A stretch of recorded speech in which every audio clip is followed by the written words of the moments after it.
The air in the grand dining hall of the Choi estate was so thick with dread you could taste it, metallic and cold like a coming storm. Every servant in the room held their breath. The cooks in the kitchen doorway, the cleaners polishing distant silver, even the security guards standing like statues by the towering oak doors, they all knew this silence. It was the silence that always came before the cruelty. Isabella, the fiancée of the formidable business magnate Mr. Min Choi, stood in the center of the room, a vision of rage in an elegant red dress. Her face, usually a carefully constructed mask of beauty, was twisted with fury. Her target was the new maid, Chloe, a young woman of 20 whose light blue uniform seemed to absorb all the light in the room, leaving only the shadows. The crime? A single drop of water, accidentally spilled from a pitcher onto the pristine marble floor. For this, a punishment was deemed necessary. Isabella's hand, adorned with a diamond ring that could buy a house, was raised, poised to strike. Everyone flinched. Everyone braced for the sharp, humiliating crack of a slap that had become the soundtrack to their employment. But the sound never came. Instead, there was a different sound. A soft, almost imperceptible whisper of fabric as Chloe's own hand shot up, catching Isabella's wrist midair. The hold was not violent. It was not aggressive. It was simply firm, unyielding, like a root anchoring itself in stone. Everyone froze. Everyone stared. The world seemed to stop spinning. The gardeners outside the floor-to-ceiling windows paused, their shears hovering over rose bushes. The head housekeeper, a woman who had seen decades of quiet suffering, let out a tiny, involuntary gasp. No one had ever dared. No one had ever resisted. Isabella's eyes widened, first in shock, then in a blaze of pure, unadulterated fury. A low growl escaped her throat. The sheer audacity of it was a fire consuming her reason. But Chloe did not let go. Her eyes, dark and deep, held no fear. They held something else entirely, something that looked like resolve. A whispered realization traveled through the silent staff like an electric current. This was different. This moment would change everything. But to understand how a single act of defiance from a new maid could threaten to bring down an entire empire of secrets and lies, we must go back. We must go back 3 weeks, to the day Chloe first walked through the gilded gates of the Choi estate, carrying a past that was far heavier than the small suitcase in her hand. For she was not just there to clean floors and serve meals.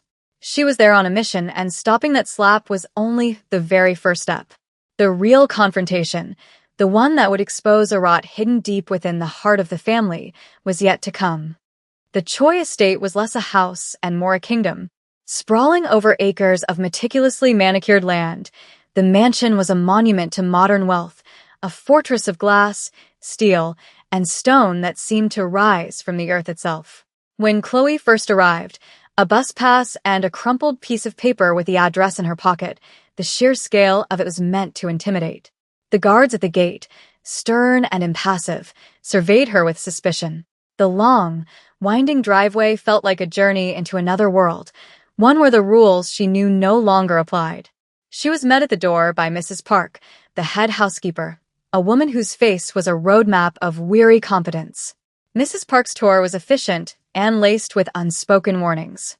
She pointed out the priceless vases, the original artwork, the custom-made furniture. "Everything in this house is irreplaceable," Mrs. Park said, her tone leaving no room for misunderstanding. But the true warning came when they reached the West Wing, Isabella's domain.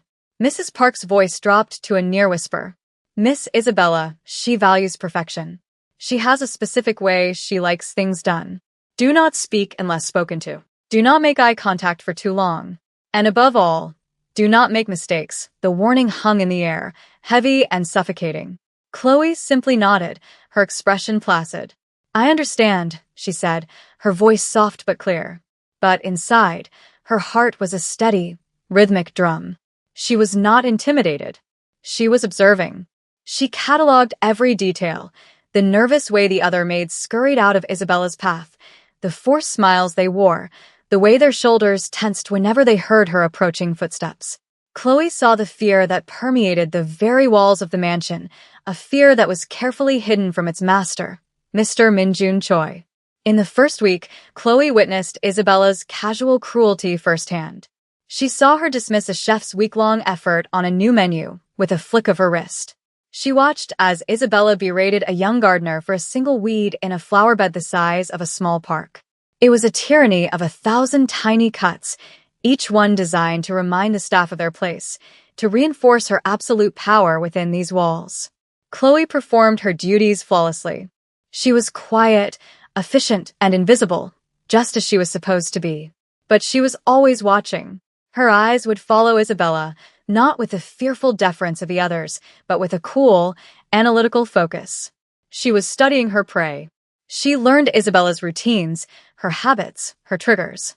She noted the arrival of her sister, Laura, a nervous, bird-like woman who seemed to live in Isabella's shadow, funded by her generosity and trapped by her temper. Chloe saw the guilt in Laura's eyes every time Isabella unleashed her venom on an undeserving staff member. This was not just a job. It was a reconnaissance mission. The light blue uniform was her camouflage. The duster and polish were her props. She was a soldier behind enemy lines, gathering intelligence, waiting for the perfect moment to strike. The other staff members mistook her silence for timidity, her youth for naivete. They felt sorry for her, this quiet girl who had no idea what she had walked into.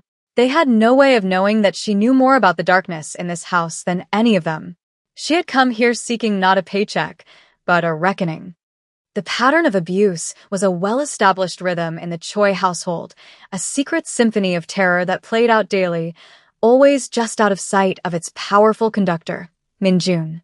He was a man who commanded industries and moved markets with a single phone call, yet he remained blissfully unaware of the petty kingdom of fear his fiancée had built within his own home. He saw Isabella as she presented herself to him, charming, intelligent, a perfect partner to stand beside him.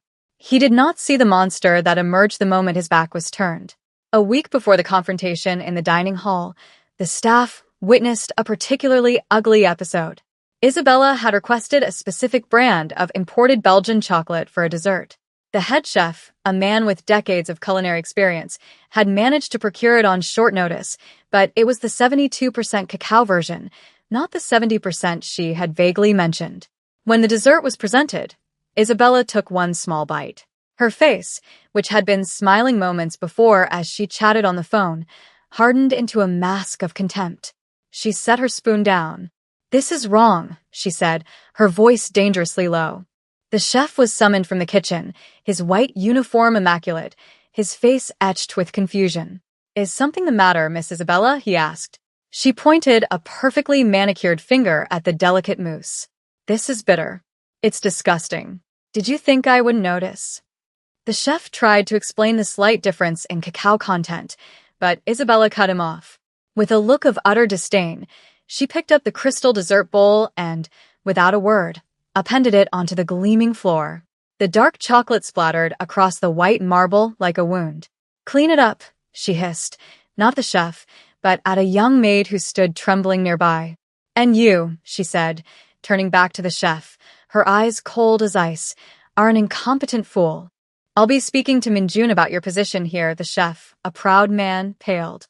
His entire career, his reputation, was threatened over 2 percentage points of cacao. He simply bowed his head, defeated, and walked away.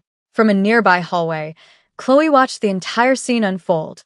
She saw Isabella's sister, Laura, flinch as the bowl hit the floor, her hand flying to her mouth. Laura's eyes met Chloe's for a fleeting second, and in them, Chloe saw a toxic cocktail of shame, fear, and complicity. Laura knew. She had always known. She was a silent witness, a beneficiary of the system, and her silence was its own form of poison. Chloe's resolve hardened. This was not just about Isabella. It was about all the people who enabled her, who stood by and let her reign of terror continue. It was about the imbalance of power that allowed one person's whim to destroy another's dignity. The spilled chocolate was a metaphor for the entire household, something beautiful and meticulously crafted, ruined by a single act of petulant rage. Chloe continued her work, her movements precise and calm, but a fire had been lit within her. She knew her time for quiet observation was coming to an end. The mission required more than just watching. It required action. The risk was enormous. She could be fired, blacklisted, or worse. But as she saw the young maid on her hands and knees, wiping up the chocolate with tears silently streaming down her face, Chloe knew it was a risk she had to take. The dignity of one was the dignity of all, and it was a price worth paying. We return to the present. The moment hangs suspended in time, fragile as spun glass. Chloe's hand is wrapped firmly around Isabella's wrist. The intended slap, an instrument of humiliation, has been neutralized. The power dynamic in the room has been flipped on its head. For a heartbeat, there is only the sound of breathing. Then, Isabella's shock melts into a tidal wave of incandescent rage. "How dare you," she seethed, her voice a low, venomous hiss. She tried to yank her arm away, but Chloe's grip was like steel. "You will let go of me this instant. You are fired. You will be thrown out of this house, and you will never work in this city again." The threats were familiar, the usual weapons in her arsenal. But this time, they had no effect. Chloe's gaze did not waver. "No," she said. The word was not loud. It was not shouted. But it landed in the silent room with the force of a physical blow. It was a word of absolute negation, a boundary drawn in solid rock. It was a word Isabella had likely never heard from a subordinate in her life. "No." Isabella repeated, her voice rising to a shrill shriek. "Who do you think you are?" The other servants began to back away, their terror palpable. They were not afraid of Isabella anymore. They were afraid for Chloe. They knew the vengeance that would follow such an act of defiance would be swift and terrible. Isabella opened her mouth to scream for the guards, to have this insolent girl physically removed, but just then, a new presence entered the room. It was Min-jun Choi. Dressed in a perfectly tailored suit, he moved with the quiet confidence of a man who owned the world he walked on. He had been in his study, and hearing the commotion, had come to investigate. He stopped dead in the doorway, his sharp eyes taking in the scene in an instant. He saw his beautiful fiancée, her face contorted with rage, her wrist caught in the grasp of the new, young maid. He saw the terrified faces of his staff, frozen like a tableau of fear. His expression, usually calm and unreadable, hardened. A deep frown creased his brow. "What is going on here?" he asked. His voice was not loud, but it cut through the tension like a blade, demanding an answer. The authority in the room had shifted. It was no longer Isabella's. It was his. And he was not pleased. The silence that followed his question was heavier than any that had come before, pregnant with the unspoken truth and the lie that was about to be told. The entire household held its breath, waiting to see which one would win. Isabella was the first to react, her mind racing. She was a master manipulator, and her instincts for self-preservation were unparalleled. She immediately dropped the fury and adopted a mask of terrified victimhood. Her eyes welled with tears, her lower lip trembling. She wrenched her arm free, now that Chloe had slightly loosened her grip in the face of Min-jun's arrival. She stumbled towards him, a damsel in distress seeking refuge. "Min-jun, darling," she cried, her voice choked with fabricated sobs. "Thank God you're here. This girl, she just attacked me. For no reason. I was just asking her to be more careful, and she grabbed me. She threatened me." The accusation was stunning in its audacity. She painted Chloe as an unhinged aggressor, a violent intruder in their peaceful home. She looked at Min-jun with wide, pleading eyes, counting on his loyalty, his love, his inherent trust in her. The staff members, who had witnessed the truth, stared at the floor. Their fear of Isabella was still greater than their desire for justice. To speak up now would be to sign their own professional death warrant. Their silence was a weapon for Isabella, a confirmation of her lie. Min-jun looked from Isabella's tear-streaked face to Chloe, who stood perfectly still, her expression unreadable. She had not moved. She had not flinched. She looked like the calm eye of a hurricane. "Is this true?" Min-jun asked, his gaze fixed on Chloe. His voice was cold, judicial. He wanted to believe Isabella, the woman he planned to marry, but something was wrong. The scene did not make sense. The terror on his staff's faces was not the kind of fear one has for a beloved mistress who has just been attacked. It was the fear of a tyrant they dared not cross. Chloe met his gaze directly. There was no panic in her eyes, only a profound, unsettling stillness. "That is not what happened, sir," she said, her voice even and respectful, but laced with an undeniable strength. The simple, direct denial hung in the air, challenging Isabella's hysterical performance. Minjun was now deeply conflicted. On one hand, his fiancée, the woman he trusted. On the other, a new maid whose quiet dignity felt more truthful than Isabella's theatrical tears. He turned his gaze to the head housekeeper, Mrs. Park. "Mrs. Park, you were here. Tell me what happened." Mrs. Park's face went ashen. She was caught between her terrifying boss and her even more terrifying employer. She wrung her hands, her eyes darting between the floor and the wall, unable to look at anyone. Her silence was a confession in itself, a testament to the fear Isabella wielded. Just as the tension reached its breaking point, a new voice spoke from the shadows near the grand entryway. "The girl is telling the truth." The voice was soft, aged, but it carried an authority that silenced everyone, including Minjun. From the alcove by the library door stepped an elderly woman. She was small and frail-looking, dressed in traditional, elegant silk. It was Mrs. Kim, Minjun's grandmother, the matriarch of the Choi family. She was a woman of immense respect and quiet power, the one person in the world Minjun revered without question. Her eyes, sharp and clear, were fixed on Isabella. "I saw everything." The arrival of Mrs. Kim was like a judgment from on high. Her presence fundamentally altered the chemistry of the room. She was the family's moral compass, a living repository of its history and honor. Her word was law, backed not by wealth or force, but by a lifetime of integrity. Isabella's face, which had been a carefully crafted portrait of a victim, began to crumble. A flicker of genuine panic entered her eyes. Mrs. Kim walked slowly into the center of the room, her gaze never leaving Isabella. She moved with a deliberate grace that belied her age, her silk slippers making no sound on the marble floor. Minjun bowed his head slightly in respect. "Halmoni," he said, using the Korean term for grandmother. "You are here?" "I've been here for some time," Mrs. Kim replied, her voice soft but heavy, each word landing with precision. She stopped beside Chloe, placing a gentle, reassuring hand on her arm before turning her full attention back to Isabella. "I was in the reading alcove. The doors were ajar. I saw the young woman, Chloe, carrying the water pitcher. I saw her stumble slightly. I saw a single drop of water fall to the floor. And then," she paused, letting the weight of her next word settle, "I saw you raise your hand to strike her." The statement was delivered not as an accusation, but as a simple, undeniable fact. It stripped away Isabella's entire narrative, leaving her lies exposed and shivering in the cold light of truth.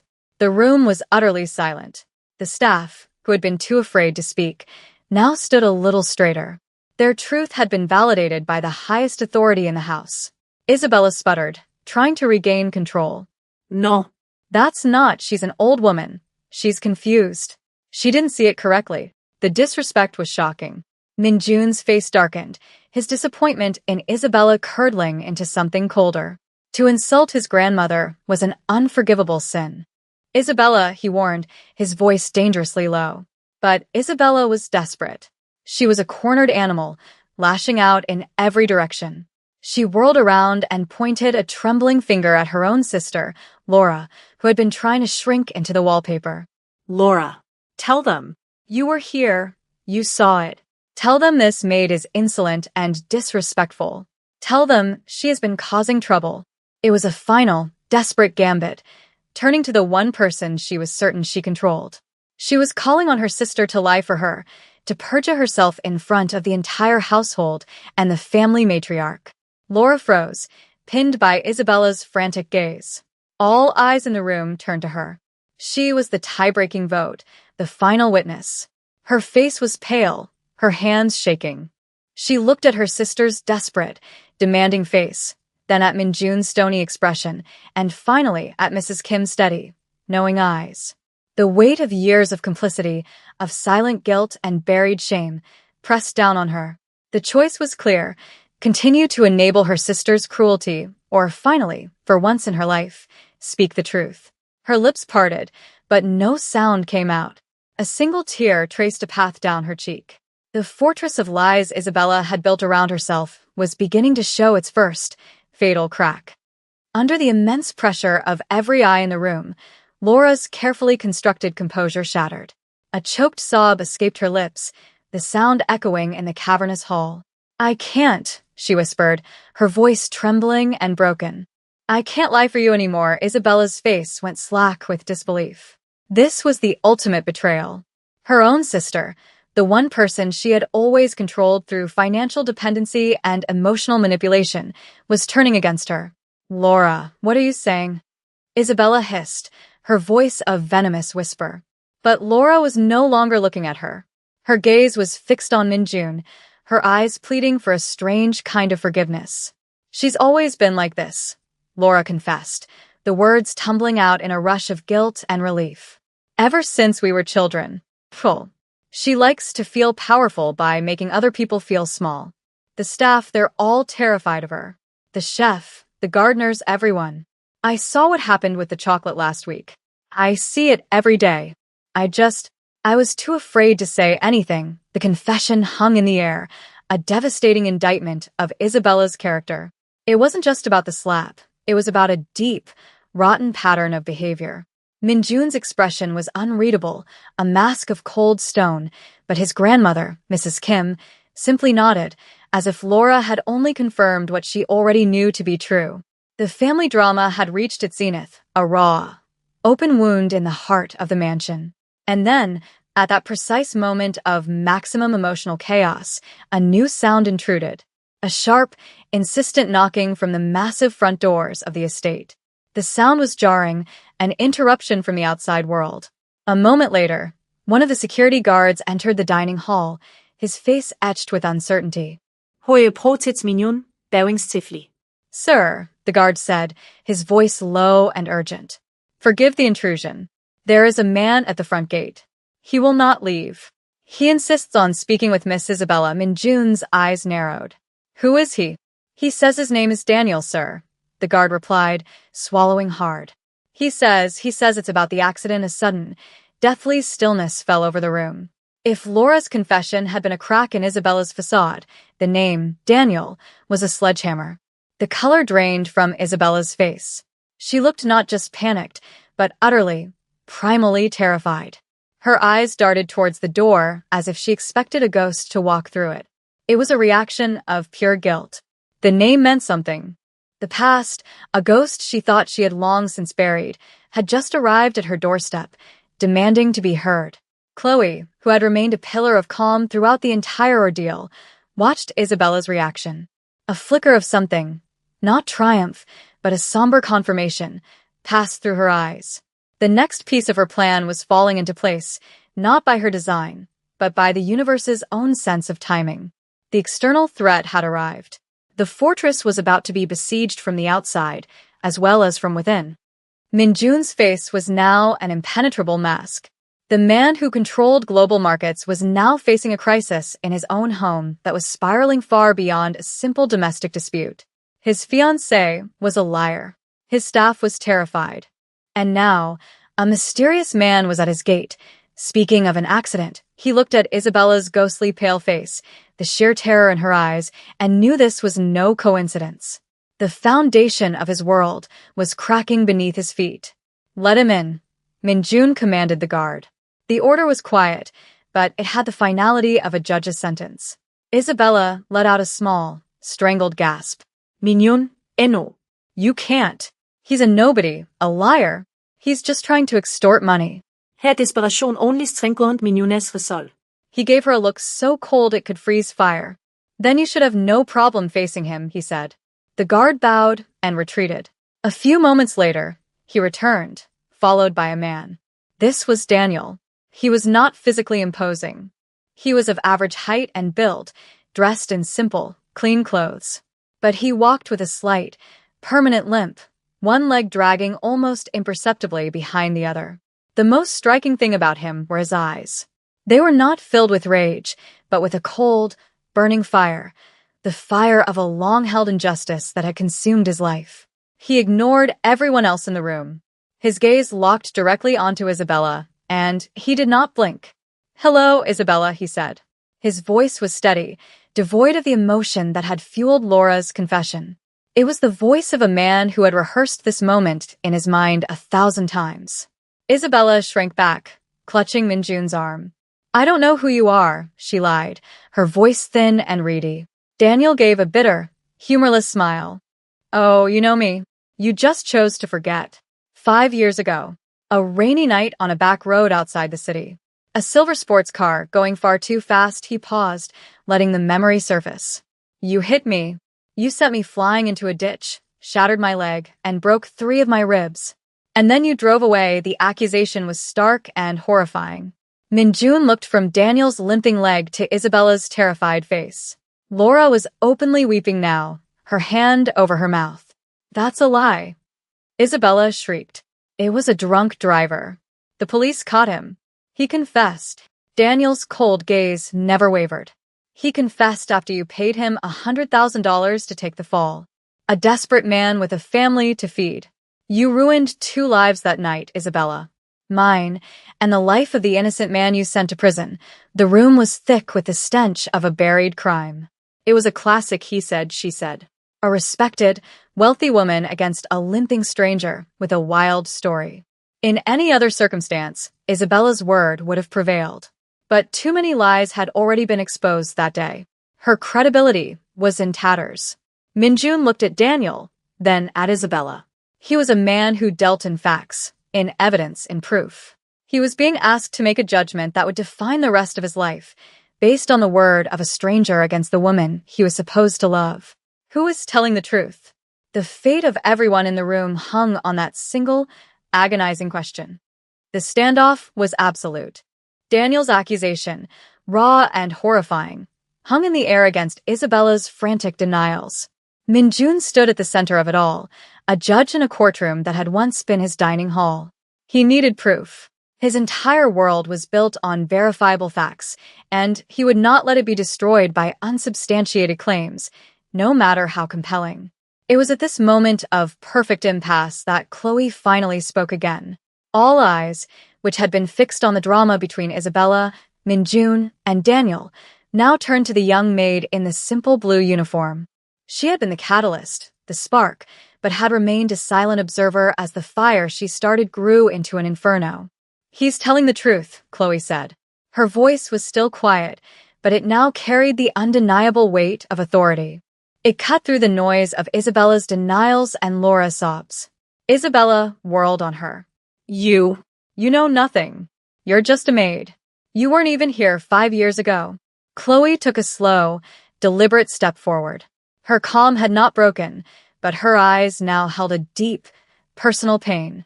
"You're right. I wasn't here," she said, her gaze locking with Isabella's. "But my brother was." A collective gasp went through the room. The puzzle pieces began to click into place with horrifying speed. "The man you paid to take the fall," Chloe continued, her voice trembling with emotion for the first time. "The drunk driver who confessed. That was my older brother, Aaron. He wasn't a drunk. He was a good man, working 2 jobs to help our family. You destroyed his life for a crime he didn't commit. He has been in prison for 5 years because of you." The revelation was a bombshell. Chloe was not just a maid. She was a sister seeking justice. Her presence in this house was no accident. It was the culmination of a years-long plan. "I knew you would never confess," Chloe said, her voice growing stronger. "I knew the only way to prove what you did was to find evidence you thought no longer existed." Isabella laughed, a high, hysterical sound. "Evidence? There is no evidence. It's his word against mine. It's your word against mine. You have nothing, don't I?" Chloe asked softly. She reached into the pocket of her uniform and pulled out a small, sleek smartphone. Her fingers moved deftly across the screen. "You're very careful, Isabella. But you get careless when you think you've won. You threw out your old laptop 2 years ago when you upgraded. You thought you had the hard drive professionally wiped. But they missed something. A fragment. A corrupted audio file buried deep in the cache that they couldn't erase." She held up the phone.